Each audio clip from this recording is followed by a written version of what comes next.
Deu Ceará no Clássico Rei pela 13ª rodada do Brasileirão.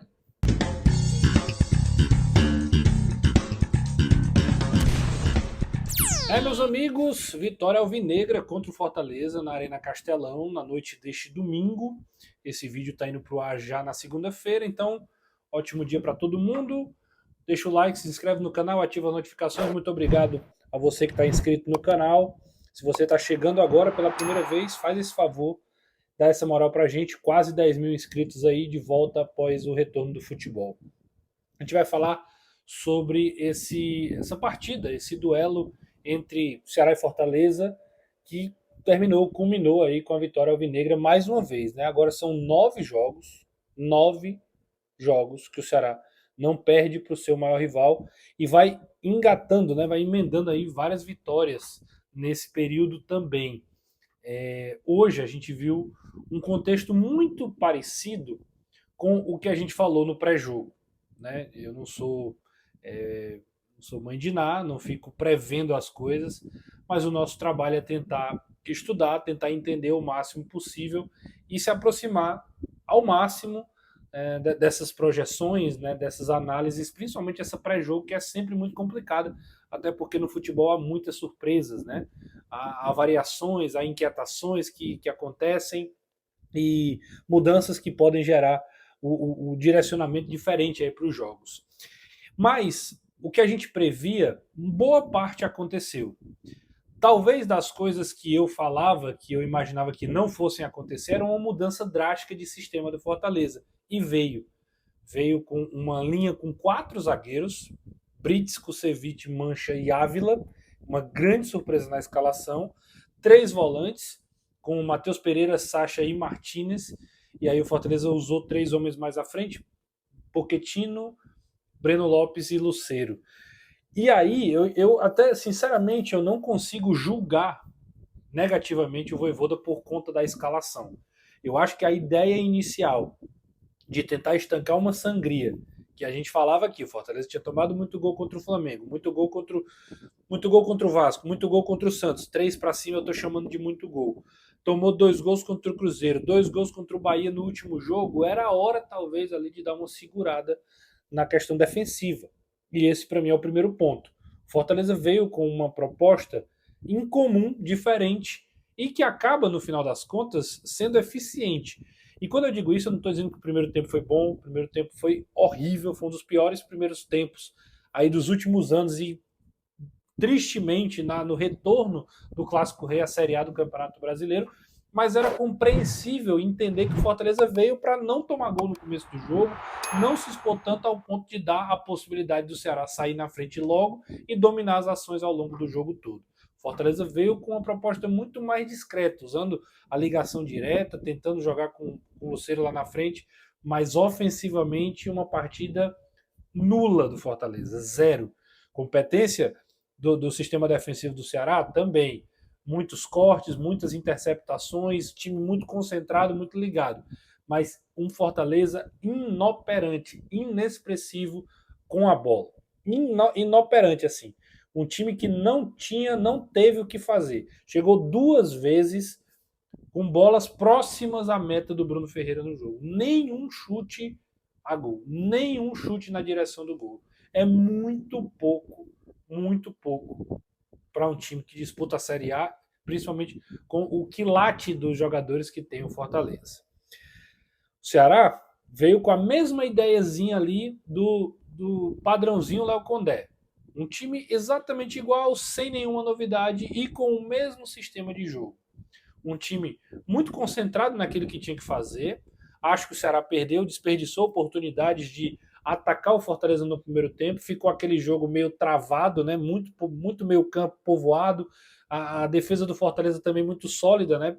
Pela quantidade de zagueiros e pelo tipo de jogador. Mancha brigando muito com o Ceviche também. O Pedro Raul tentando atrapalhar, tentando dar um calor ali, mas o Ceará não chegou também ao gol do Breno, né? A novidade também, o João Ricardo acabou machucando no aquecimento. Enfim, o Breno não fez uma grande defesa, o Ceará também não foi um time ofensivo. Porém, no segundo tempo, e aí eu me remeto ao que eu falei no pré-jogo, inclusive tem vídeo no YouTube aqui para você ver lá, se você quiser conferir, confirmar o que eu estou dizendo. O empate era muito mais favorável ao Ceará do que ao Fortaleza, o que me levava a crer que era o Fortaleza que em algum momento sairia mais para o jogo do que o Ceará, tentaria mais atacar de forma mais, né, de forma mais com mais gente, de forma mais impetuosa. E o Vojvoda até confirmou isso na coletiva, né?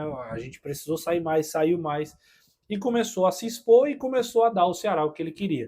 O Ceará foi, entre aspas, né, cozinhando o jogo, controlando as ações. O Fortaleza que não queria se expor tanto no primeiro, mas que no segundo tempo saiu.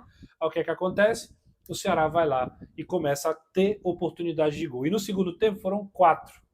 Uma saída errada do Matheus Pereira que gerou uma finalização do Pedro Raul travada. O Sobral chuta para fora. Teve o gol, isso aos 4 minutos. O gol aos 11. Aos 24 tem uma jogada que o Galeano faz a jogada e dá o passe em profundidade, o Fernandinho perde, chuta a bola por cima do gol. E aos 51, o contra-ataque, o Fortaleza já está todo lá no ataque, desarrumado, e aí o Lourenço recebe do Pedro Raul e perde o gol cara a cara com o Breno. Essas foram as 4 chances do Ceará. O Ceará o que é? É um time que marca forte, que rouba a bola, que pressiona, que força o erro do adversário e quando tem a chance vai lá e belisca, vai lá e dá a agulhada dele.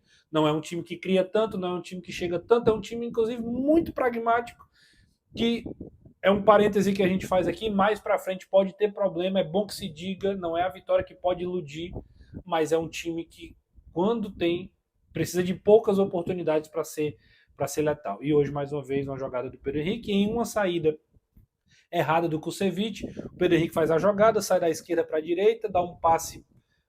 Eu acho que é um passe, né? Não sei se é uma finalização. O Pedro Raul tenta driblar o Breno, a bola acaba sobrando pro Galeano e o Galeano faz o gol da vitória do Ceará. E daí para frente era a tônica, a mesma coisa que aconteceu nos clássicos passados. Era o Ceará na frente e chamando Fortaleza. Fortaleza, vem para cima que eu vou te contra-atacar, que eu vou fazer ali o jogo que me satisfaz. E foi o Ceará extremamente competente nesse aspecto. Contou com a previsibilidade do Fortaleza, um time inoperante, um time inexpressivo, que abuso. O Vojvoda coloca Marinho, coloca Alanzinho, que aí, meu amigo, não dá para entender por que o Vojvoda fez isso. Tendo o Herrera para estrear, ele coloca o Alanzinho que não jogava desde o dia 30 de abril contra o Retrô, e ele vai e coloca o Alanzinho no clássico. Não dá para, sinceramente.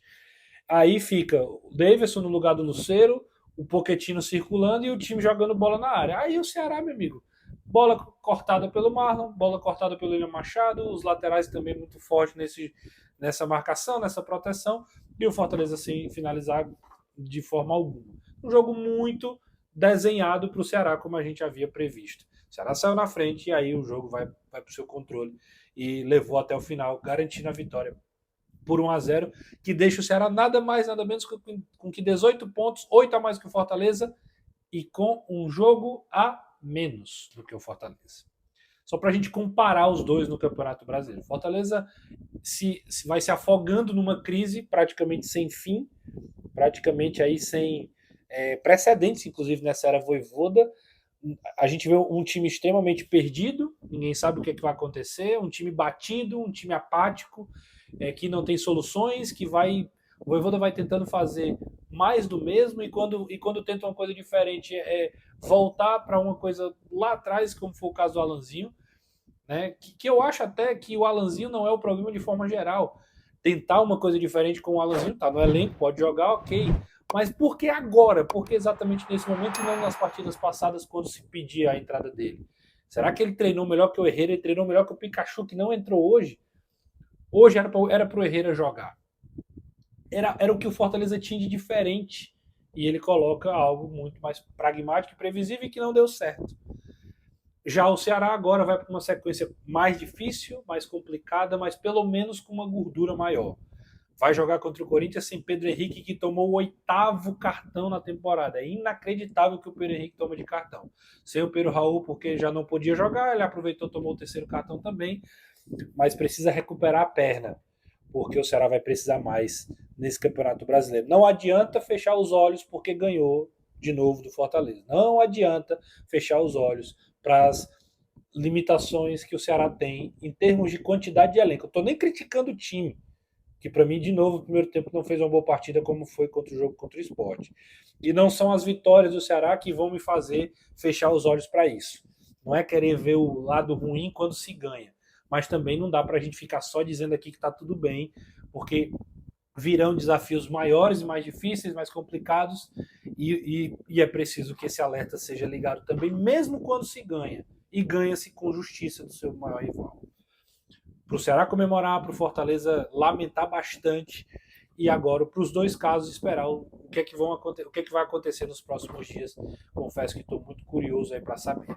Se você chegou até aqui, se inscreve no canal, ativa as notificações, deixa o like, fazendo pós-jogo assim que eu cheguei em casa aqui, já para a gente produzir aí e com a gana de produzir cada vez mais aqui para o nosso canal, tá bom? Segue lá também no Instagram, @Renato Manso, dá essa moral. Valeu, grande abraço, até a próxima.